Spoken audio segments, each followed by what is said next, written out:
Hey YA, I have Esther chapter 6 through 10 today. I'm just continuing on from what you were reading about earlier in the first few chapters of Esther.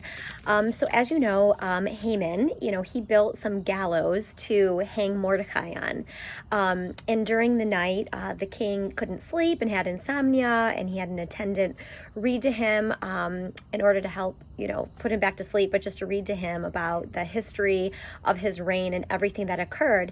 And in that, he was reminded of the assassination plot on the attempt on his life, and that was exposed by Mordecai. And the king found out at that time too that there was never any reward or recognition that was given to him.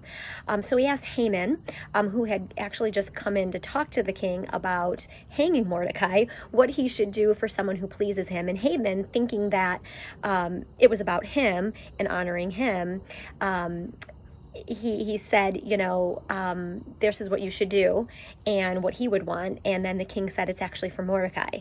So Haman had to lead a parade through town honoring Mordecai. Chapter 7, there's a lot of series events in chapter 7 in Esther. And please, I hope that you'll read it, because this is just an incredible story that actually could be a movie. I'm sure they've probably made a movie about it at some point. But Haman is killed and impaled after a series of events on the gallows that were meant for Mordecai. And part of this happened because Esther, approached the king and shared how Haman wanted to kill the Jews, her people, and in turn her, because she was Jewish herself.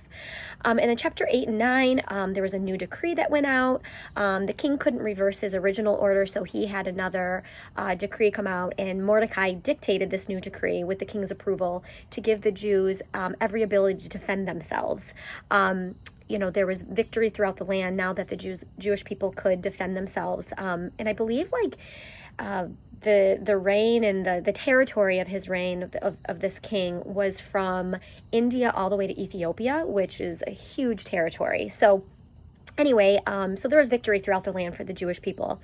And so then also in chapter 9, we see that Mordecai, he talks about, letting the Jews know near and far that they were to celebrate an annual event of feasting and gladness, and by giving gifts of food to each other and giving gifts of the poor as a way to remember just the victories that were given to them, that God gave the people, the Jewish people, through this incredible story.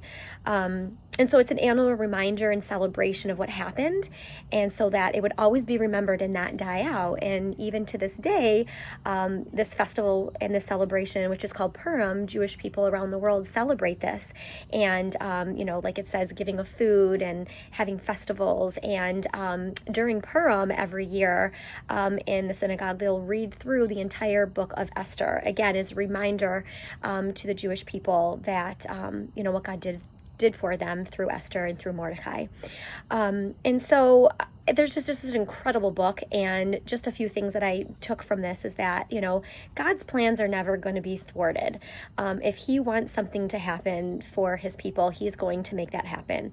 Bringing it down to our lives, our job is to listen, obey, and to follow him.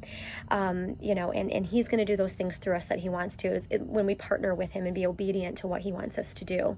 So anyway, another thing too, I think the story reminds me as well, is God's desire to protect us. Sometimes when we look at stuff going on, it can look bleak, and sometimes God says no to things, but many times it's him, protecting us, and he just has a bigger plan that we haven't seen yet. And I just think this idea too of Purim and festivals and celebrations and remembering just always, encourages me just to take some time and think back of all the things that God has done in my life, and to share those with other people. And, it's encouragement not only to yourself, but to others when you share that as well. So anyway, I hope you all have a wonderful day. Be blessed.